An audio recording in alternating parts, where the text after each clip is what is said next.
very much. Let me just get this. Thank you very much, and a very warm welcome to all of you.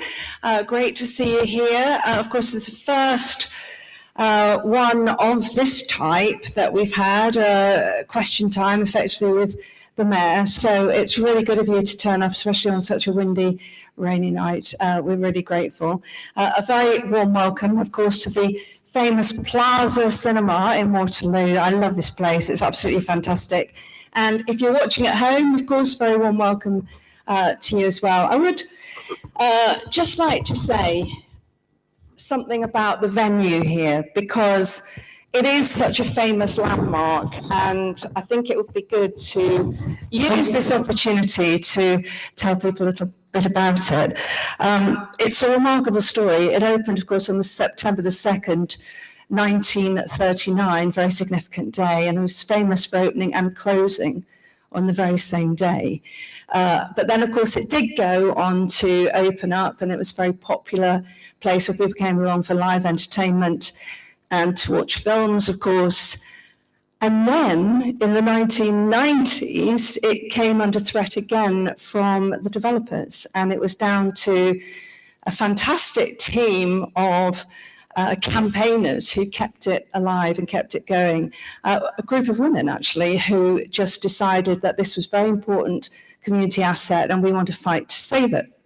And they did, and it's been a fantastic success story, and it's a great example of people power and community spirit, which is why it's a good idea, I think, to start with that, because tonight is all about giving the people power. And that is why it's so important that you're here and that you get the chance to ask questions for yourselves. Now, we have asked for questions beforehand, so we've had some in advance. And if you don't want to ask them, and I know it can be a bit daunting when you're in a live audience to ask questions for yourself. So if you don't want to do it, I will do it for you. But I would much prefer you to ask them, because that's what it's all about. The idea is that you ask the Mayor what's going on behind certain decisions, or perhaps you want to make a point about something that's happening locally, and he really wants to listen and he wants to hear what you have to say tonight. So that is the idea. So I think you've probably got the hang of that, and let me just give you a little bit of an idea of how we're going to organise it, because we've organised these questions into some key topics. And they range from, say, the economy, because I'm sure you understand that the Mayor's powers are not limitless. So I think it might be a good idea to remind ourselves exactly of what the Mayor's role is. And it starts with this. It starts with that vision, and that is the vision for the Liverpool City region to be the best place to grow up, grow a family, grow a business where no one is left behind. So let's remind ourselves what the Liverpool City Region Combined Authority is all about. So in 2014, 6 local councils came together in a formal partnership to unlock greater powers and funding from central government. That's what it's all about. And the idea was for them to work more collaboratively and strategically, giving the region more control over key areas. And then the Mayor, together with the Cabinet, forms the decision-making body that sets the direction and the priorities for the city region. So there are 5 priority areas. And let's take a look at what is covered in the Combined Authorities remit, because this will help to frame our questions. And perhaps if you have got questions tonight, you can try to keep them roughly within the guidelines of, say, for example, if we're talking about housing and you've got a question on housing, it would be really good if you save it for that area, because otherwise we'll be all over the place. So you've not come along to hear me talk. I seem to have done rather a lot of that already. You've come to hear from the Mayor himself. So let's get to it. Bit of background: the Mayor was born and raised in Kirby. He left school with few formal qualifications and began a bricklaying apprenticeship. In 1994, he went back to education at Liverpool John Moores University. He then went on to run his own building company before working for the Learning and Skills Council. His public service career spans more than 2 decades, elected as a Fazakerley Ward Councillor in 2002. He served, of course, as Lord Mayor of Liverpool during that amazing European Capital of Culture in 2008. I'm sure that a lot of you remember that. It was really something, and it certainly put us on an international stage and certainly a national stage. There was so much interest in that. He then became MP for Liverpool Walton in 2010, and 7 years later, in 2017, he became the first Metro Mayor for the Liverpool City region. In that time, obviously, there have been highly significant changes, and he's going to talk us through some of those. Please welcome Steve Rotheram, Mayor of the Liverpool City region.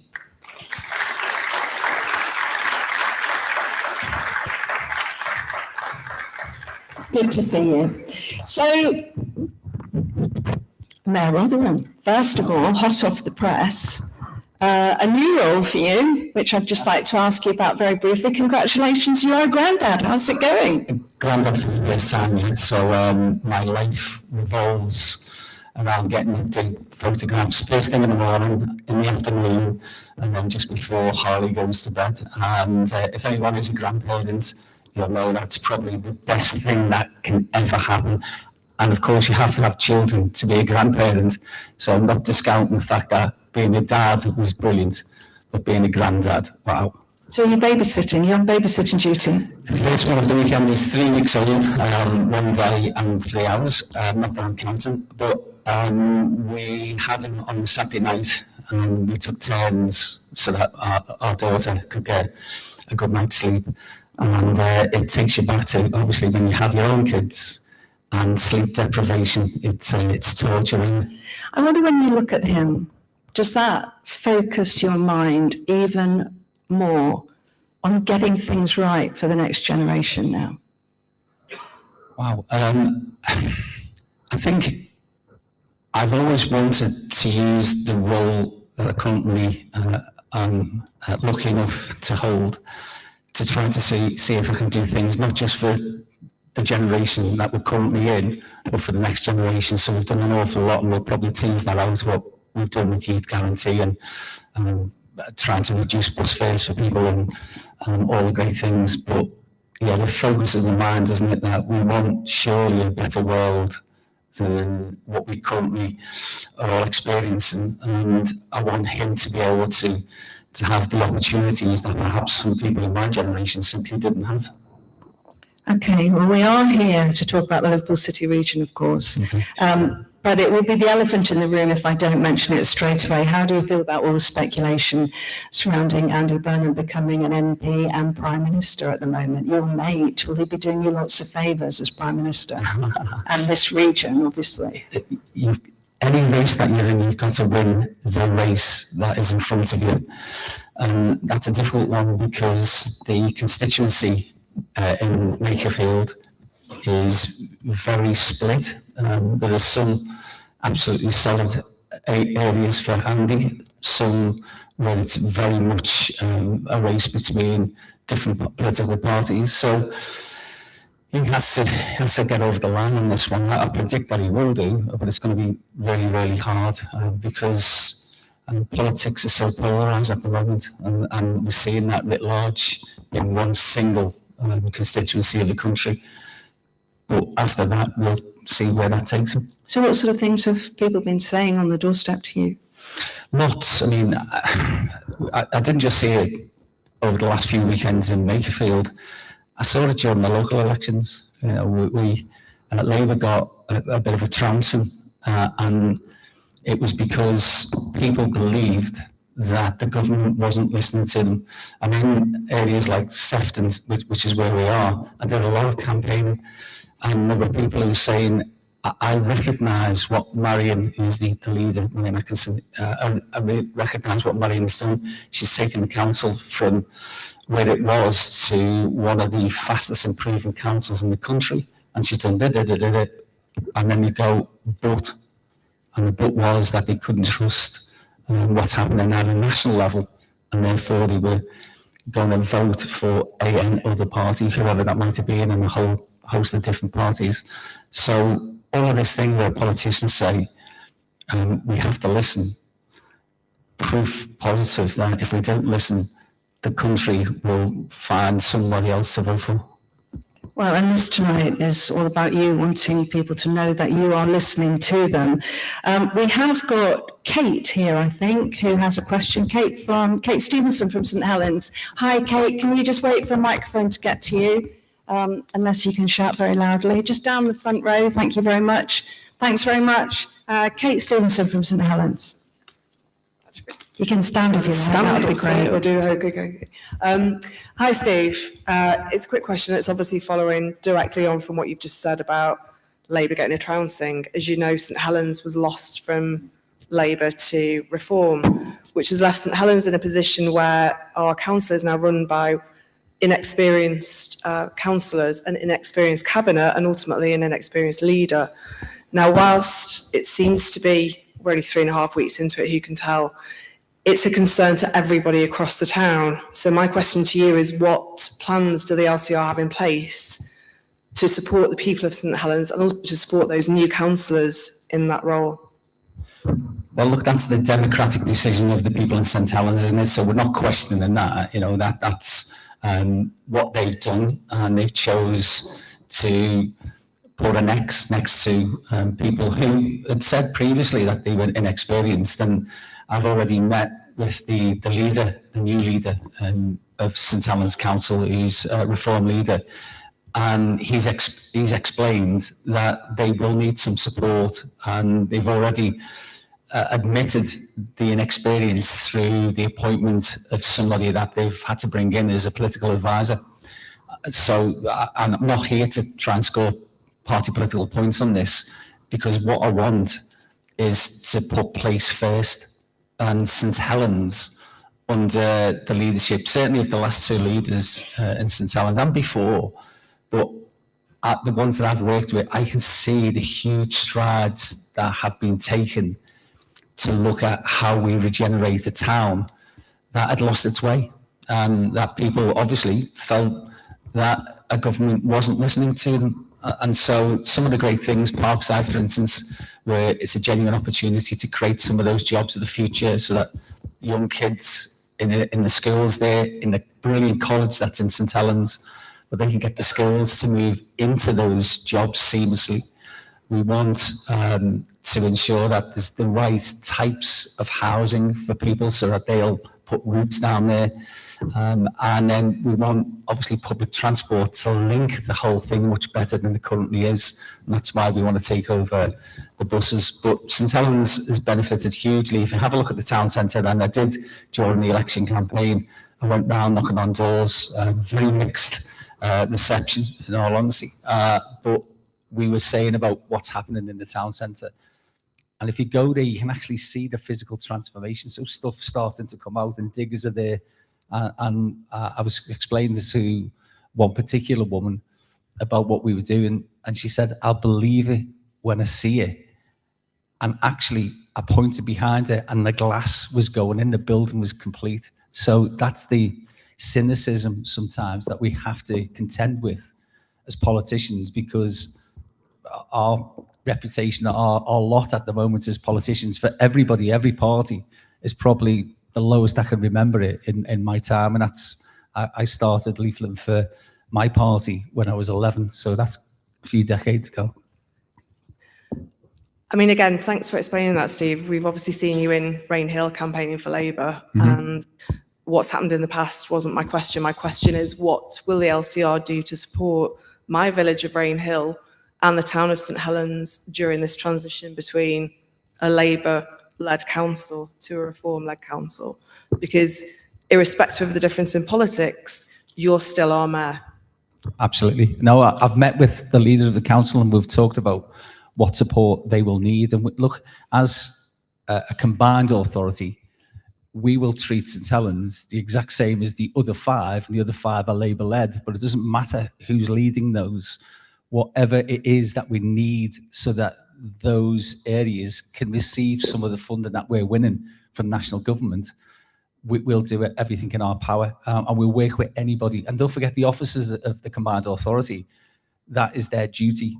Whoever the political stripe of the leader, they will treat them all the exact same.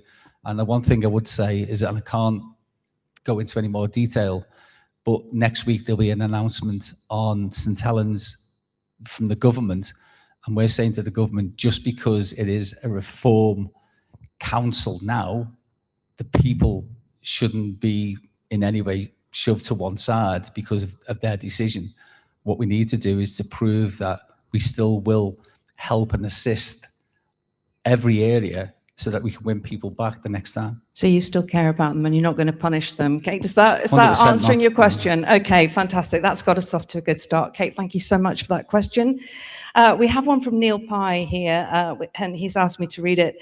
Again, we've seen the rise of Reform UK, the decline of the two main parties at recent local elections.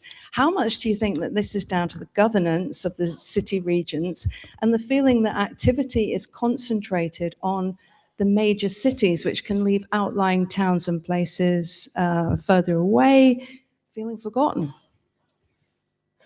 I don't accept that it's because a city centre has benefited from devolution. Everywhere's benefited.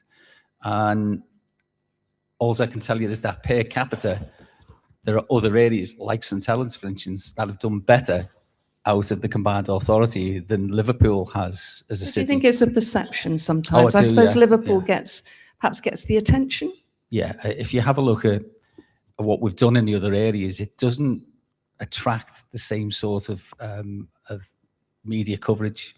So if something happens in the city centre, I think the likes of our, the Echo or Radio Merseyside cover it. Radio Merseyside cover other stuff, but they'll automatically, because lots of people work and live in Liverpool, so they think that will be of interest.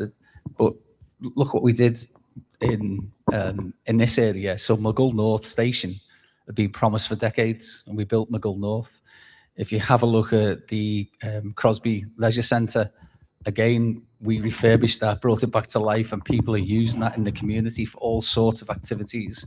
If you have a look at what we're doing in Southport, and we've already put about £17 million into that, but that will be transformational because we're all very much aware of what happened with the three little girls.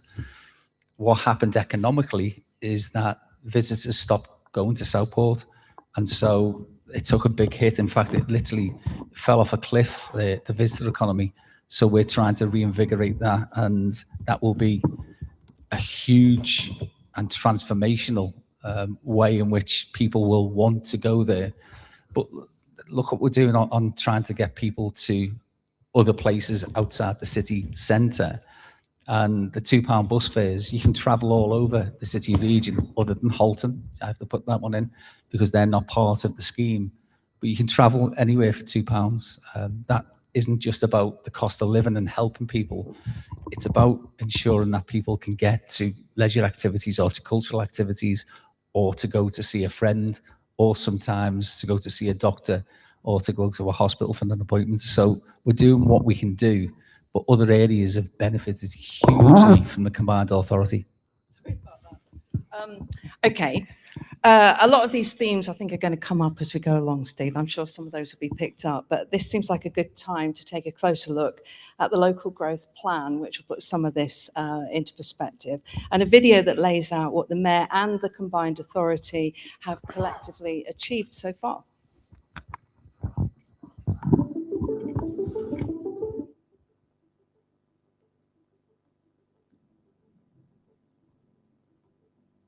Liverpool City region has come a long way with devolution. 45,000 more jobs, 36,000 more homes, and 74,000 apprenticeships. With innovation in every area, was never been used to stand still. Now we have a bold, clear plan to take the city region to the next level in a way that works for everyone and delivers good impact. Driven by purpose and powered by passion, the Liverpool City region and improving the lives of our 1.6 million residents. And with the right backing, it could deliver tens of thousands of jobs and add more than £10 billion to the city region economy. Central to the plan is raising productivity, which will put more money in people's pockets, pay for better services, and improve living standards. To achieve this, we need to unlock our immense potential by building on our strengths whilst tackling barriers to growth head-on. This action plan will develop the city region's most productive sectors: health and life sciences, creative industries, digital and tech, and advanced manufacturing, and grasp emerging opportunities in clean energy industries. And these will be supported by our thriving professional and business services, visitor economy, and maritime sectors. Our world-leading innovation in infection prevention and control, materials chemistry, and AI solutions, and growing excellence in emerging technologies will help fuel our growth, coupled with investment in world-class research and business facilities. Businesses will be nurtured to reach their full potential, and we'll continue to transform our transport and infrastructure to better connect people, communities, and industry to opportunity. We'll train the workforce of the future for our high-growth sectors, whilst creating the conditions for a healthier, more productive population, and we'll provide more affordable homes. With our world-famous port, we're a global gateway with global ambitions, and with an £11 billion development pipeline, we're primed for investment. We've come a long way with devolution, and with more powers we can go further, faster, but we cannot and will not do this alone. That's why this plan has been developed and will be delivered in genuine partnership with government, our local authorities, businesses, colleges, universities, trade unions, and our communities. The Liverpool City region has the talent, the ideas, and the grit to shape the future of the UK economy. Together, united behind a productivity mission to deliver inclusive, sustainable growth, we will make the city region the best place to grow up, grow a family, and grow a business.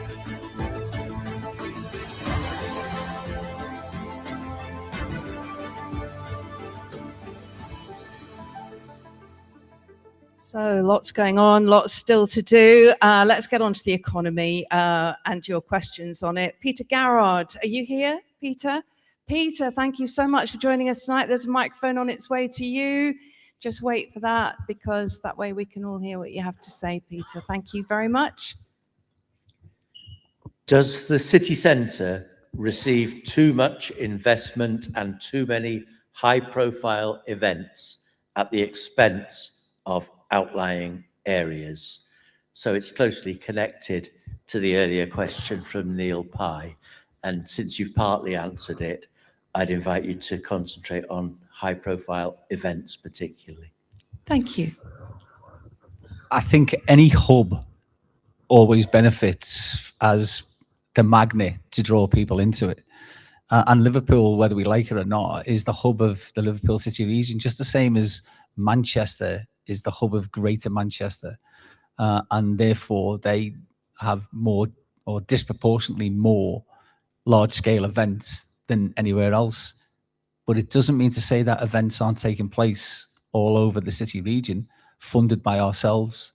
So there's a whole programme this year for Southport. I've just mentioned about what happened and people not going to Southport anymore. We've funded those events. There's a whole programme right the way throughout the year.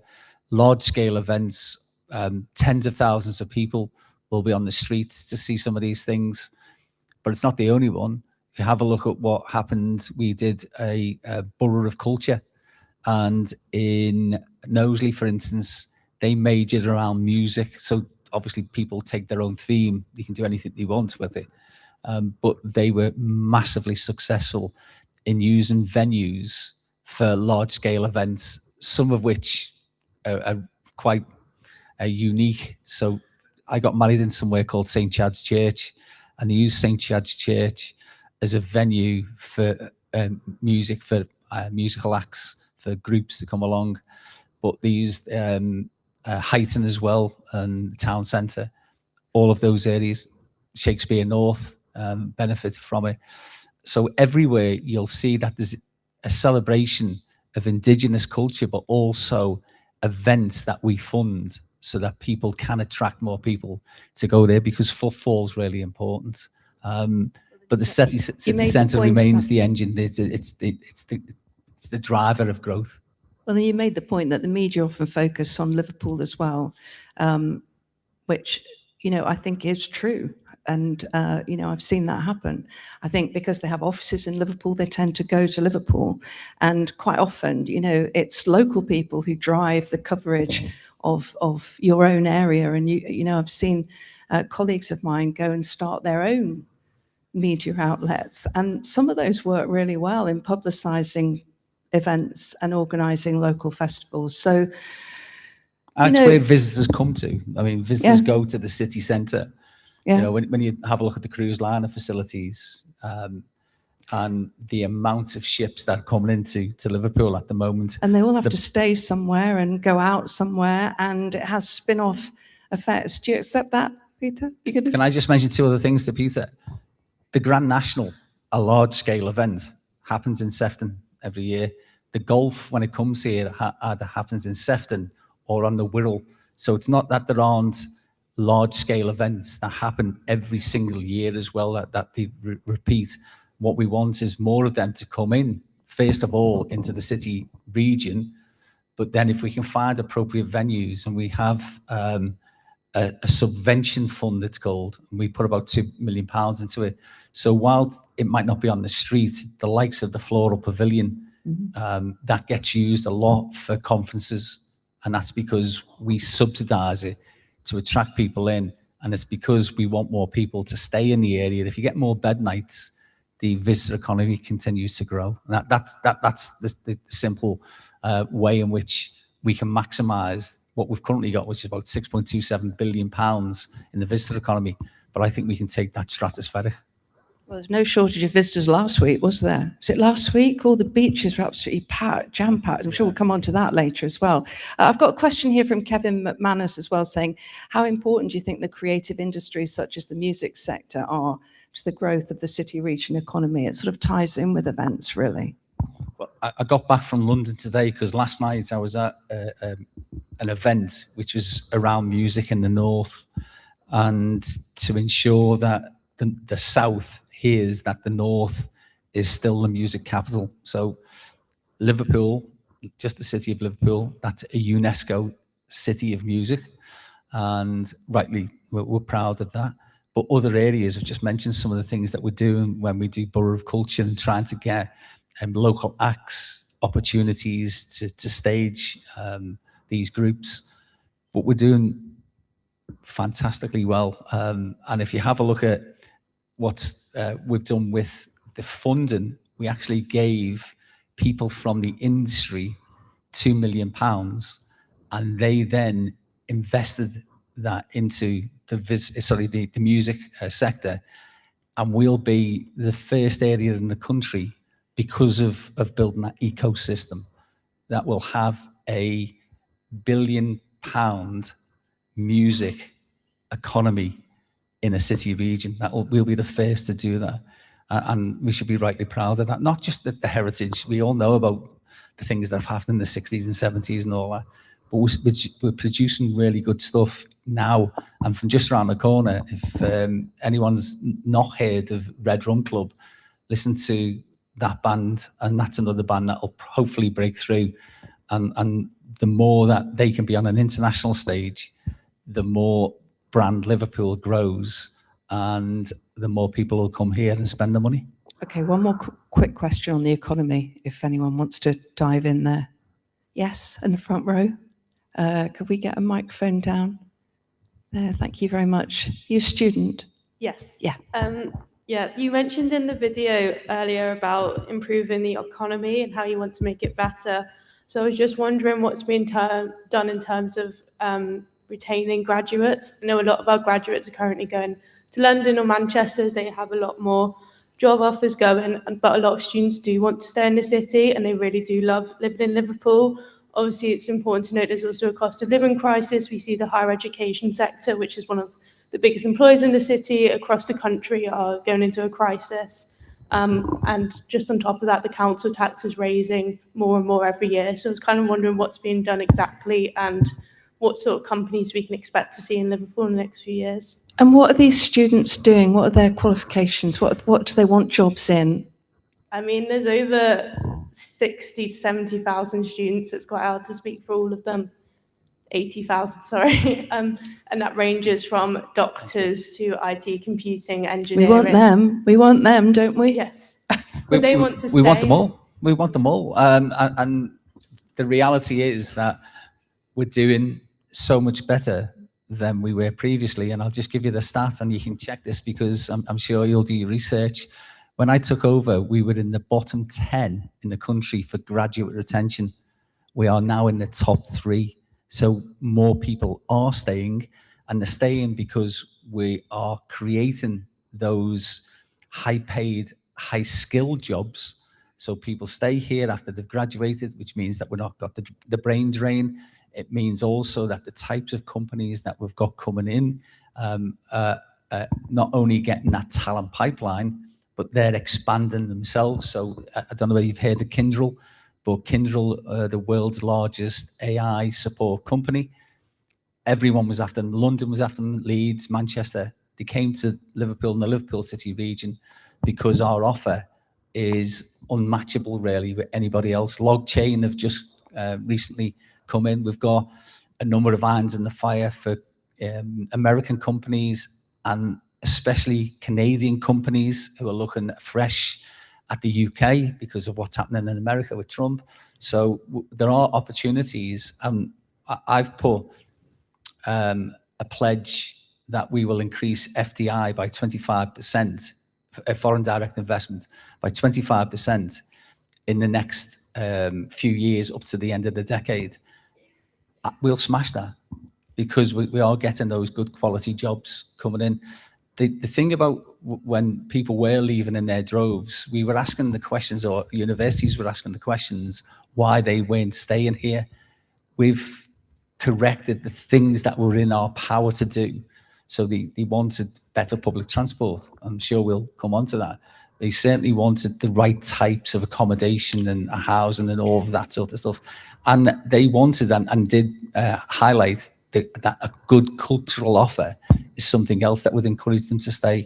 It's a great question, though. Thank you so much. And if you want to give us your details, maybe, and say perhaps what fields you guys are looking for work in, perhaps we might be able to. I'd be happy to meet you. Direction. You never know. And that's why it's great to come along to these things, do a bit of networking. You never know. Perhaps we can help you out. Okay, so the economy will come up again, I'm sure, even as we move on to different ones. But in housing, I've got a question, I think, from Paul Roberts. Paul, are you here? Paul, great to see you. Thanks for coming along. Just wait for that microphone to get to you. Thank you. Thank you. Hi. So my question is, what is being done to progress the empty buildings across the region? Building has stopped and many places remain empty. So, for example, the Elliott building on Leeds Street. Thank you. So you're talking specifically about stalled projects or void properties, or both? Okay. So in Liverpool, because they had the significant problem with stalled projects, and I won't go into that, but if you read the CALA report, it'll highlight some of the issues that we had to contend with, and thankfully, the commissioners who came in to oversee that have long since gone, and Liverpool's going from strength to strength. But there are the residual projects that aren't progressing. And so the council are looking at every one of them. They've mapped them all, even the small ones, where it's a couple of houses and a hit and miss. So you've got houses there, nothing, and then houses here. They're looking at all of that, and they've started to let those out now to developers. On the Elliott one and one or two of the other significant ones, and for me, it's a major eyesore because as you come in off Leeds Street, you see this thing and it's never progressed in five years or something like that. So I think that something needs to happen. But just behind that, this is one of the things I think will be the catalyst for that whole area to take off, and that's Pall Mall. And if you know Pall Mall, where it's a beautiful old red brick Victorian facade, but nothing behind it as a car park at the moment. We've just won the money off national government to guarantee that we will bring that project forward, and that will be developed into the first grade A office space for 15 years. Right next door, another project that hasn't progressed is the Martins Bank building, which is next to the town hall. If you look at the town hall, just on the left. And that one, we've already got the money to do that. What these do is they trigger, it's like a domino effect, isn't it? If you give them confidence to the market, then the market will come in, and that will, developers privately will start to develop some of those great opportunities. But I think in the next few years, you're really going to see stuff taken off. We've got a Stop the Rock campaign as well. Some beautiful buildings that I would desperately love to see brought into sort of for a new beginning. One of them is Everton Library. If anybody knows that building, if we can find a purpose for it, I'm telling you, it's one of the most beautiful ornate buildings that we've got. But again, it's going to rack and ruin. So we are trying to find new uses for old buildings. And then the thing that Liam Robinson, who's the leader of Liverpool City Council, has done is they've had a look at where there's absent landlords, and then they're trying to see whether they can do something, because whilst it's right that we try to concentrate to build new housing schemes on brownfield land sites, there's loads and loads of properties that are boarded up, and the landlord's not doing it, just land banking it and waiting for the market to take off, and then they'll flog it for more money than they bought it for. So we'll try and do everything that we possibly can to get the whole market kick-started, but you're starting to see the green shoots already. Well, talking of landlords, I think that's a good time to bring you in, Ian Smith. Ian, where are you? There, great. Sorry, hang on, wait for that microphone. Keeping you fit tonight. Thank you. Hi, Stephen. Yeah, what I want to know is how many social houses are planned for Sefton, or socially affordable rentals. I don't want an answer with affordable housing. Affordable housing is a criteria for developers. Yeah. Look, affordable. What really is affordable? That's the question, isn't it? And 80% of average wages is not affordable to lots of people. So what I want to do is to bring in a whole program of building council houses, and council houses on social houses. Rental. Council houses on social houses.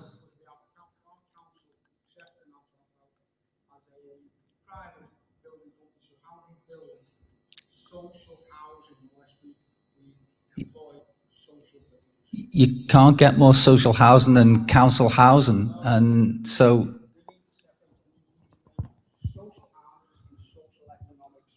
go on. You explain what your specific I can't example. go into detail right now. As you well know, I stood against you and the Metro Mayor. You may have forgotten me. 2024, the independent candidate. I am trying to make a change in Sefton. Okay, and so I'd like to see social housing. You were a builder, I was a builder. You know, we can build a pair of semis in 6 weeks.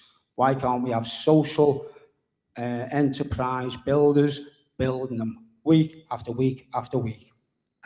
Honestly, I don't understand the differentiation that you're trying to draw between social housing and council housing. You can't get more socially available homes for people than through a council. Are you talking about because private? the council housing list, I've just spoken to somebody in the foyer there who's on the council housing waiting list.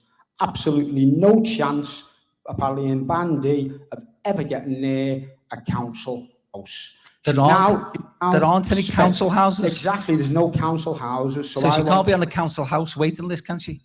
So I don't look. I'm not trying to score points. What I'm saying to you is that what we're doing is we're looking at housing, and I'm not Sefton Council. You'll know that we have 6 local authorities, all with their own targets for affordable homes and the totality of houses that they will build. It's something called a Shelmer target that they have to reach for national government. So we've got 6,606, but I think it's gone up slightly over the last period. But that's our affordable homes target, and we get a chunk of money for that.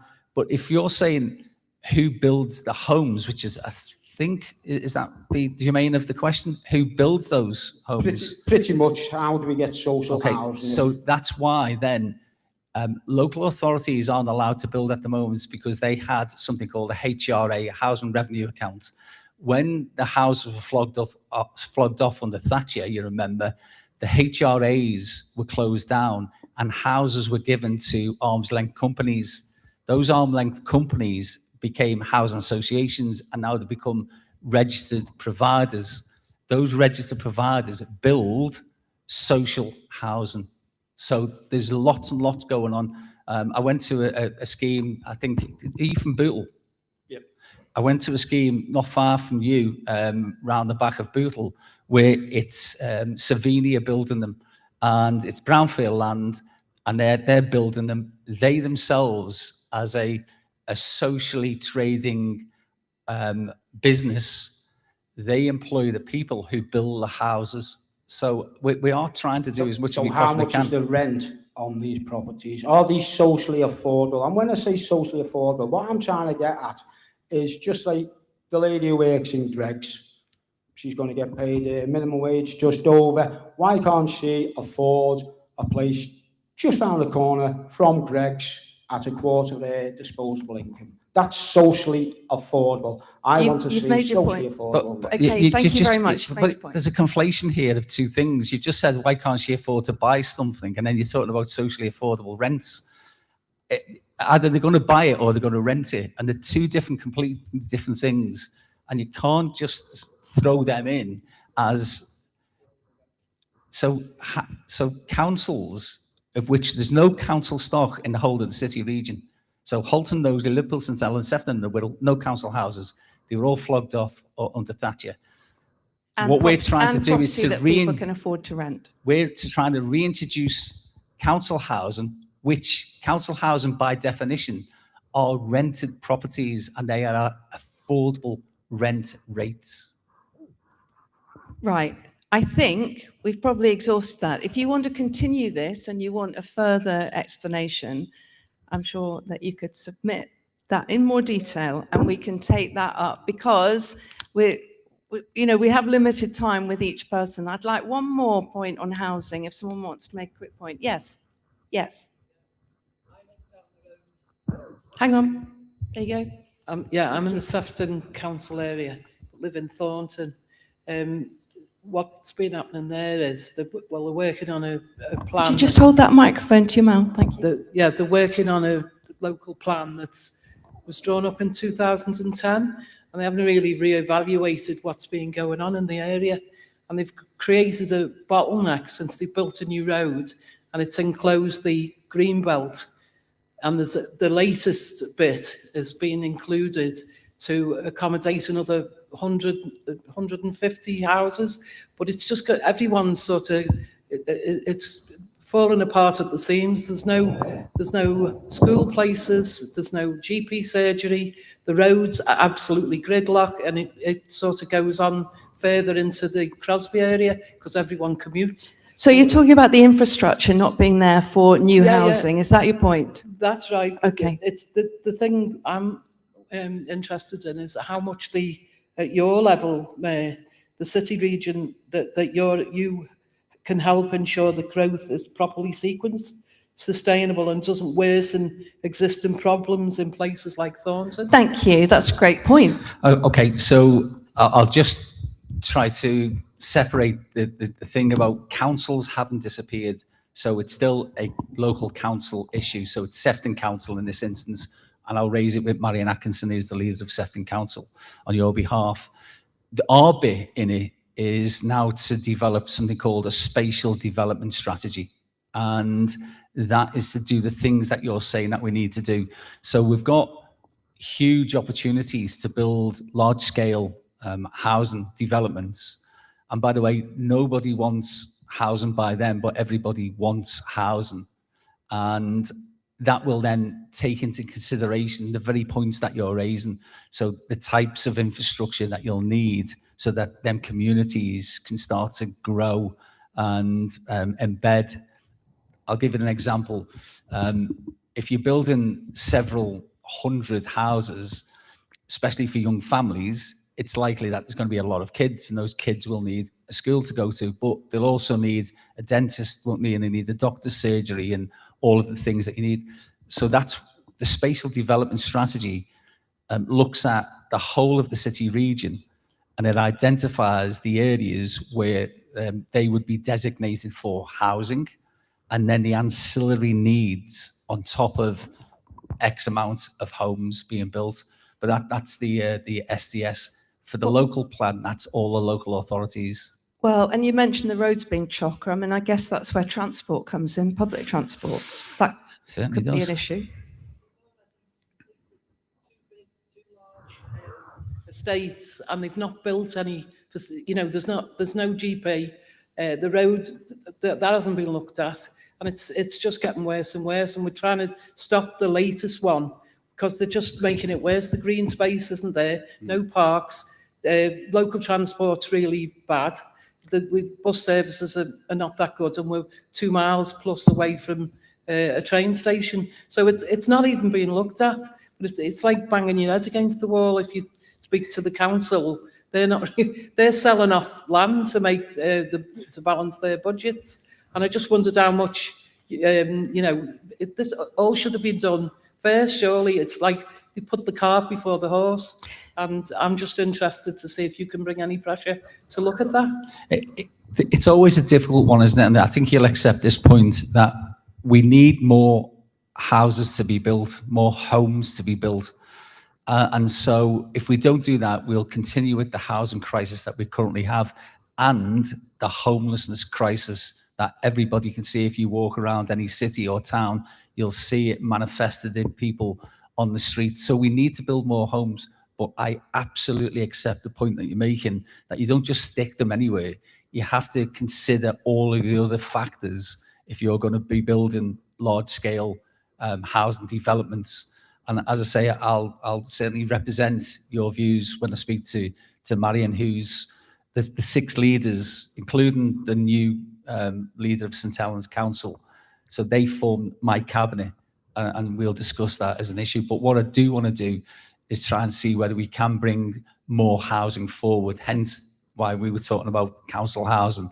That's one of the quick ways in which we can bring housing on stream and get people properties that are quality, but that provide them with the opportunity to put down the roots. Okay, let's take a couple of quick questions. Yes, there, halfway down there. Thank you. Oh, hi. Hi. Sorry. So you mentioned this spatial development strategy, and you also mentioned like the local plan. And I guess what I was sitting here thinking as you were describing that is obviously the local plan's put forward by the local authorities with the planning inspector. Where does this spatial development strategy fit in, and what actual sort of power does it have? I mean, what would you do with it? How does that interact with what's actually going to happen at a local authority level? Thank you. It's a great question because we're the only area in the country that was given the responsibilities to develop a spatial development strategy outside of London. And it's because lots of other areas are very heavily developed, but there's massive opportunity in the Liverpool City region. I mean, if you have a look at, I know it's not in Sefton, but if you have a look at what we're doing in North Liverpool and then coming up to South Sefton, all the plans for that with a Mayoral Development Corporation, and lots and lots of considerations for public transport improvements and all of that sort of stuff. That's part of the spatial development strategy. So the SDS has been in development for, well, several years. And that's because each area has to have an up-to-date local plan first, and then they're amalgamated into the spatial development strategy, which then has to be agreed by the Secretary of State. This all sounds like it's going to take quite a long time. Yeah, well, we're in the process of doing it, but it's sometimes it's like herding cats. and it's quite difficult, but we're determined to get this one over the line, because then at least everybody would know that land that they're moving close to is designated for ABC, whatever it might be. And so you know when you're buying a property that there's going to be a school built in the next X years or whatever it might be. Okay. And that'll give some assurance, I think, to the market. You mentioned transport there. Have we got Divine? Is Divine here to ask her question? No? Okay, so Divine's question is, are there any plans to modernise Liverpool City Region's public transport system? Okay, so we've taken the big step of investing £500 million into trains.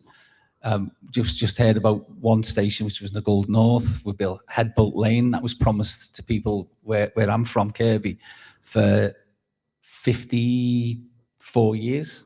And we have brought that one on stream. We're going to do the Liverpool Baltic station next. Then there's 3 others that we'll build.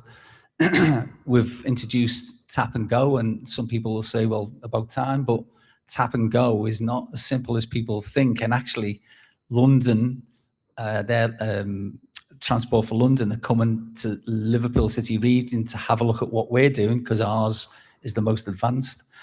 We're building a new ferry, the first one for 66 years. I remember you talking about what that song Ferry Across the Mersey meant to you at Jerry Marsden's memorial. Yeah.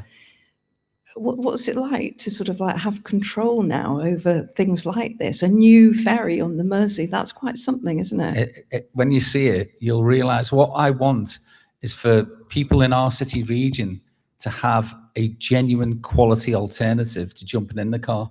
So it's not punitive, it's attracting people to use public transport, because in London, and this is where it comes from, in London, I saw that everybody uses public transport, people in the Lords, people in the Commons, but the people who worked in the tea room or the people who were working on Big Ben all use public transport. There's another reason they do, though, isn't there? Cycle lanes. I mean, Daniel Potter makes the point, can we see more cycle lanes brought in as well as 24-hour bus services? We don't live near stations and bus stops. That's the thing, you need to get there. We're getting there with more stations.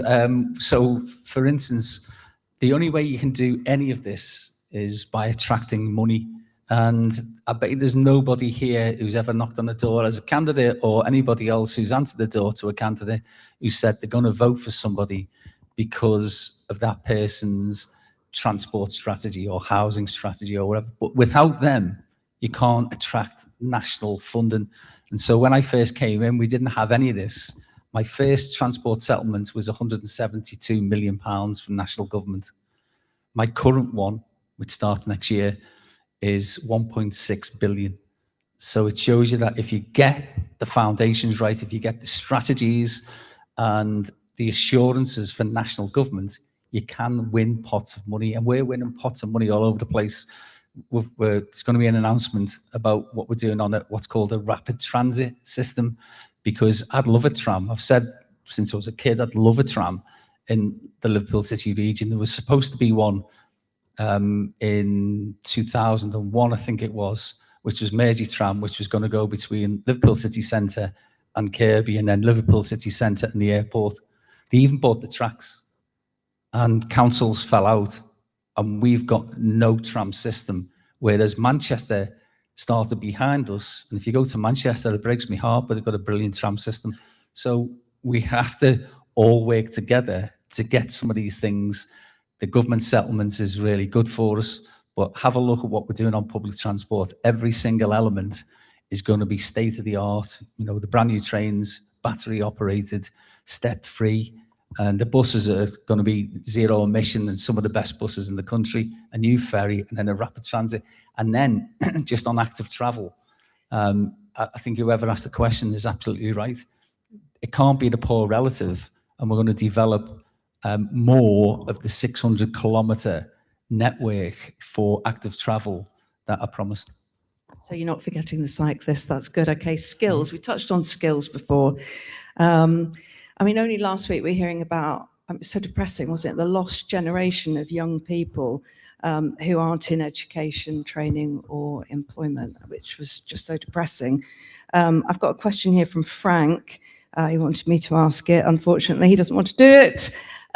So he says recent figures suggest 9% of working age people in the city don't have formal qualifications compared to an average of 6% nationally. How are you planning to address that? We have, is Frank here? Are you here, Frank? To Frank's question anyway. So for instance, we've halved the number of people in Liverpool who had no qualifications whatsoever. In regard to the question before from about students leaving, would attract more of them to stay. Our high growth sectors nationally, it's 6%, ours is 17%. So there are more people, not just with skills, but with the right skills.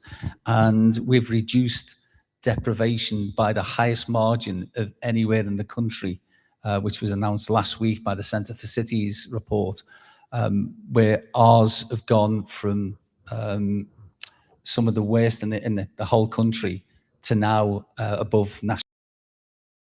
Well, the employment rate has gone from 61% to 71%.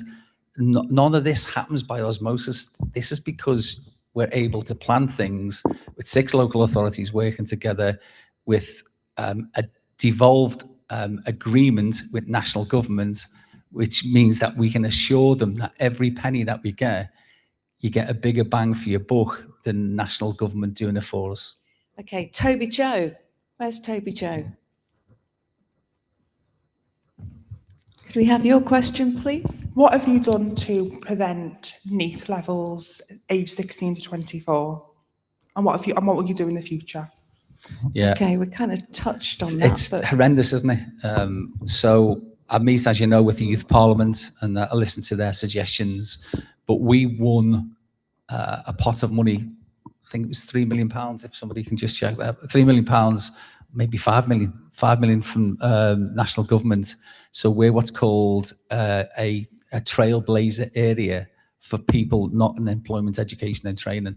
And Sefton was the example that was brought up at the weekend when the Alan Milburn stuff came out about 1 million NEET people. Sefton is ahead of the whole of the country in regard to tackling NEET. And so theirs is way, way below national averages. So that's a model. With the money that we've got, we're going to roll out right the way across the whole of the city region. And then the government want to use our exemplar to roll it out across the whole of the country. So, by the way, even if it was one, it's too many, isn't it? Because unfortunately, those NEETs, many of them have been written off by society. They're just been left to one side to wither on the vine. Well, they're human beings and we need to engage them. And every single person has talent. What they don't have is opportunity. So what we're going to provide is opportunity for them. Well, and also, obviously, that's young people. This question from Ian Fox relates to 325,000 people of working age who are estimated to be limited or non-use of the internet in this region. What can you do about that? That's not just work, is it? That's just being excluded from general life now. It's everything, yeah. I mean, even benefits are online now. Yeah. And when we're talking about benefits, it's not about people who aren't working. Benefits are all sorts of things, including pensions. So there's definitely a problem with people feeling digitally excluded. And for some groups, we've been able to get some private sector funding. So Lloyds Bank and Vodafone and an assurance company who I can't think of at the moment, but I will hopefully remember it. But they throw a third in each. So one buys the tablets, so people will get their own iPad. Another one pays for all the training, and then Vodafone pay for the connectivity. It's the connectivity that's the most difficult, because if you're on a low income, I think the cheapest Virgin connectivity is about 15 quid a month. It's just not a viable option and for it's in their lots of people. interest, isn't it? All of those organisations, it's in their interest to get people online. Of course, so, they're doing it so that people will stay. So put their hands in their pockets and sort it out. I mean, that's, they make the money, don't they, out of everybody? Yeah, but we have got a digital exclusion initiative. Yeah. And we're trying to get more people connected. Brilliant. But I can't give everyone free Wi-Fi. I'd love to. If we had the money to do that, go on. I'd do it tomorrow. Well, no, because if you're trying to access jobs, they do it through online. Yeah, of course so you do. people are missing out if they don't. Okay, environment and net zero. Wow, it was so hot last week. I did touch on this before. The beaches around here are absolutely jam-packed. I think Kirsty Stiles has got a question on this. Kirsty, you here? Kirsty, hello. Just wait for this microphone. We're getting towards the end, actually, so I've not got time for very many more questions. So, Kirsty, go on. I think net zero is not what I would call it. I think that's a bit of a junk term. But anyway, given the extreme heat, as you've just mentioned, do you think that we are doing enough to communicate that we all need to cut our emissions locally? What change have you led specifically, and what do you plan to do? And as a slight supplement, I'd just like to ask what you think about the views of economists and scientists who say that we cannot have infinite growth, which I know you're into, on a finite planet. Heavens, we haven't got very long for this. I don't think we're ever going to get close in the Liverpool City region to infinite growth. I'd just like some growth, to tell you the truth, so that we can provide the really good jobs for people, so that we can have the homes that people can live in, and that we have industries, for instance, that aren't polluting for the future. But the industries that are, we can't stop them, because we're not going to sack thousands and tens of thousands of people from the jobs that they're in, which are well paid. So we need to do something to decarbonise those industries. Glass Futures in St Helens, if you have a look at it, is set up to do just that. And it's looking at energy intensive industries and looking at alternative fuel sources. So for glass making, for instance, or ceramics or steel or whatever it might be, they'll find the right fuel for the right temperature so that you get consistency in the materials. On homes, not only are we looking for homes that are, and I understand your reluctance to talk about net zero and all of that, but should we call them more energy efficient homes? That's what we're looking for. Not quite a passive house, in all honesty, for all of ours, but that's a laudable aim for us in the future. But at this moment in time, if we can put solar panels on roofs and use MMC, modern methods of construction, we can save on the materials and, of course, on the heat loss from those properties. It's the U value, it's called, which we need to reduce. And then on public transport, I've told you that what we're doing, all of the things that we've bought, like so our buses, the zero emission buses, they're going through areas sometimes where there's multiple deprivation, but they are only emitting water vapor, and some of those areas are where you get the clustering of respiratory disease because of car usage and internal combustion engine problems and all that. So we are doing lots and lots and lots of things. Would I like to do more? 100%. So some of the community environmental schemes that I've been part of are just off this scale, and that's where communities start to take responsibility for their own part of this planet. Okay, just one of you guys there. You'll have to fight it out between you. The guy in the black T-shirt or the guy in green. Up to you. Hi, Steve. Yeah, so we're all sabbatical officers from the Guild or John Moore Student Union. I think we met you in last October. Students are facing the cost of living crisis. Rent is increasing, transport's increasing, council tax is increasing. Manchester, Leeds, Nottingham, Birmingham, Cardiff, London, Edinburgh, Glasgow all have student-specific discounts on the transport network. Why doesn't Liverpool? And alongside that, it'd be really great if we could meet with you again, given we represent over 70,000 students, over 10% of the student population, to look at introducing a student subsidy on the buses. Okay. I'll just say, do you know those areas that you say that the benefit from student discounts, their fares are still higher than our £2, because our £2 is a cap fare, and lots of those areas are actually higher fares than ours are. But I think when I met with you, I said we would look at this, and that's when we bring the buses back into public control, which I'm in the process of doing. Okay. So in September, St Helens and the Wirral, they come back first into public control under franchising.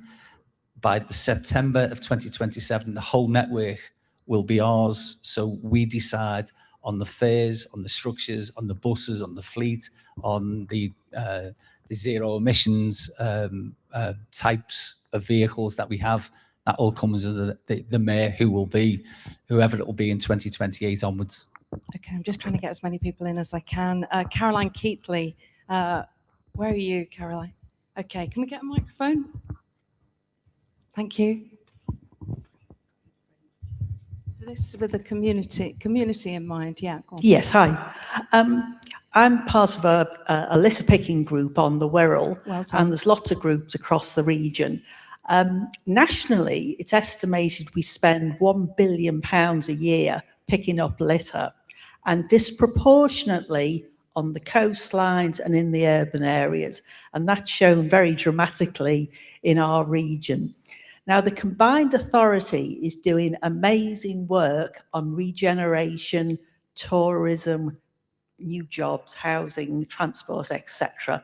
And all this is being totally undermined by litter across the area. So if I was a business person coming into Liverpool, going to New Brighton, looking at the state of the environment, I'd say I'd put my money somewhere else.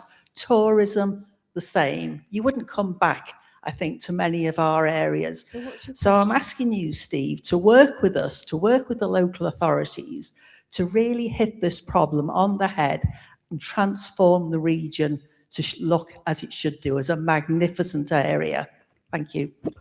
I'm old enough to remember when Bill Bryson came to Liverpool and he said thought he was coming to a festival of litter, and that's because it was so bad. So look, I 100% concur that we need to do as much as we possibly can. It depends on the quantum of funding, as always, to be able to do some of these things. But I do think there's a very real issue with litter, but there's a very real issue also with flight tipping. And flight tipping is now organised by criminal gangs, and it's councils who are left to pick up the bill for what's happening across the country. And certainly in the Liverpool City region, if you have a look in Knowsley, they've just got like one of these rivers of flight tipping, but they're going to have to get rid of. I think it's about 20 million quid it might cost. But yeah, I think we need to do more for those people who are irresponsible, who drop litter, and I would fine them heavily. If I could, and this is a bit draconian, but I'd ban chewing gum because on our brand new trains, £500 million, and I've seen somebody with a bin over there just dropping it, and I said, "Excuse me, what's that about?" So working with groups like yourselves, and thank you for what you do for your community. I've met Wombles groups all over the place, and certainly around the railway, they're the people who make them attractive places for us. So anything that I can do to work with local authorities, I'll continue to do. Yeah, we should say thank you very much for all the work that you're doing. It's obviously very much appreciated. We've got someone here from AfriRise Women and Youth Initiative. Have we? Kausa, are you here? No? No? No? Okay, yes? That's not you, Kausa, I know, but go on. A quick point, because we're getting very short of time. Okay. I live in Rainhill. In 2029, we have the 200th celebrations of the Rainhill locomotive trials, which was held in Rainhill in 1829. I'm the founder of the station building. I had some help off Kate. We were trying to convert it into a museum. I sent you an email about it 3 times. I sent the email, never got a reply from you, requesting help of any sort. Also, so basically my question, well, there's 2 questions. One question will be, will your Liverpool City Combined Region be allowed to help us with this this project to create a museum which celebrates the Rainhill locomotive trials in 1829. Plus, we also have the 2030 celebrations along the Liverpool to Manchester line, which happens as soon as we've finished our celebrations. The Liverpool to Manchester line, which is the very first railway line that happened in the whole world. Okay. So basically, will you support both of those initiatives? Okay. I'm surprised. The first thing is, while we're talking, if you could go into your phone and get the emails that you think you've sent, but I've got a team here of people and they respond to every single, and if this is audited, they respond to 100% of people, even if it's just a holding one. So to say that you haven't had a response to 3 different emails, I challenge that. The other thing is that you're absolutely spot on about it. This is a wonderful opportunity for the whole city region with the Rainhill trials, and we are actively involved in some of those events. And I think there's a steering group that I've been with, and I've been with Andy Burnham with as well, because what we're trying to do is to see if we can link this with the Liverpool-Manchester Railway, and in 1825. The first Liverpool-Manchester Rail Board met, and 5 years later they built that line, and so we've been given the massive opportunity of £45 billion for the Liverpool-Manchester Rail Link, and what we need now is to line up all of those different routes that we have to go through with Warrington and whether it goes through Rainhill or wherever. So we have to do all of that. And then we will then be able to appoint a developer to do it. But I don't think we're going to match our forebears from 200 years ago and get it done by 2030. Send that email again, all right? And let's see what happens. No, I'll come and speak to you. Yeah. Okay. But if you can dig it out, because the staff are here. Yeah. And I think it's unfair because you're not having a pop at me, you're having a pop at them, and they are absolutely diligent in their work. Okay, so we'll look into that for you. Lisa Rand, I think you might be the final one, Lisa. What's your point? Is Lisa here? Yes? Is that you, Lisa? Yes. Oh, hi. Yeah, so I actually asked a placeholder question because the only way you could actually book the tickets for this was to ask the question. So I just wanted to flag that up because what if there were people who didn't have a question in mind and hadn't quite got the ticket? So I'm just flagging that up ahead of future events. But my placeholder question was, what do you hope to achieve from these question and answer sessions? And as a follow-up question, how were which questions were being asked determined ahead of the event? And is it appropriate for those questions to be done ahead of the event? I mean, obviously you've had a chance to prepare. Is that kind of fair on the questioners? With my copious notes all around me. And by the way, we've had opportunities where people can ask any questions on several occasions. Lucy said, has anybody got any questions? Yeah, believe me, some of them were not expected tonight. I can tell you I don't know what those questions sure. are, but what did I want to achieve by it? I wanted to achieve, hopefully, what I've been able to achieve, and that is to say that devolution, so it's not about me as the Metro Mayor, but devolution is really important to all of your communities, and far more important than I think for the number who've turned out tonight to properly understand, because there's massive opportunities with the level and the quantum of funding that we're starting to get in, not just off a national government, but off investors. Investors are looking at this area like never before. And so what type of place do we want in the future? Do we want somewhere where there isn't growth? Or do we want somewhere with sustainable growth? Or do we want somewhere with inclusive growth? Or do we just want growth for the sake of growth? That will be determined by politicians, and whoever's in this seat will be the one who's driving that vision for the future of our city region. And I believe that what we've been able to demonstrate shows you that you can do all of the things from my political perspective that I'd like to see, even though sometimes you have to be pragmatic about the types of things that a city region of this magnitude, of this size, needs. So I mentioned about the tram, for instance. I'd love a tram. I would love a tram, but I haven't got a spare 2 billion to start with. It needs an act of parliament. It would take at least till 2040 before we see anything. So the alternative is to look at a trackless tram, which is what I'm doing, but it's not what I'd want. So it's about explaining really the practical solutions that you have to find to some pretty intractable problems. Okay, well, that is just about it. If you didn't get the chance to ask your question and you're disappointed that Mayor Rotheram didn't answer your question, that's because it's my fault. I got through as many as I could, and I'm really sorry that I didn't get through all of them. I think it's a really good point that some people perhaps didn't want to ask questions, but there's no reason why they should be excluded from future events, and I'm sure we'll take that on board. So thanks very much for making that point. And we are listening, you know, the team here, they're all listening to the points that you make. And certainly Mayor Rotheram is listening to the points that you are making tonight.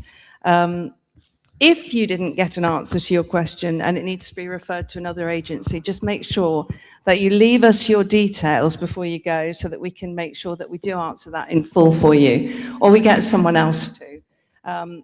Thanks for joining us. You know, you've given up your time. You're obviously engaged in politics locally. And I would say, as someone who's worked in journalism my entire life, that it is so important, whoever you vote for, it is so important that you engage with politicians. And this is such an important opportunity to do that. So if you go away and tell people that this is just the start of a whole series of Q&As like this. So, you know, you were lucky in a way to be the first, and there will be plenty more of them. But obviously, we want loads of questions, and we want people to come along and to listen as well. They don't always have to ask a question, but quite often you're swept up. And you don't always have to agree neither. Of course not. You know, the whole idea is that we listen. There's not an awful lot of that goes on at the moment. People are so convinced that they're right all the time, that they just want to say what they think and who they're going to vote for because of something that they read on Facebook. But this is actually a really good opportunity for you to ask the person who makes some of those decisions how those decisions are made. So thank you for giving up your time. Thank you for being engaged in all sorts of wonderful things. Thank you to the volunteers at the Plaza for looking after us so well. And thanks to the Mayor's team for looking after us so well. Thanks, Ree. And of course, thanks to Mayor Rotheram for giving up his time this evening. Thank you.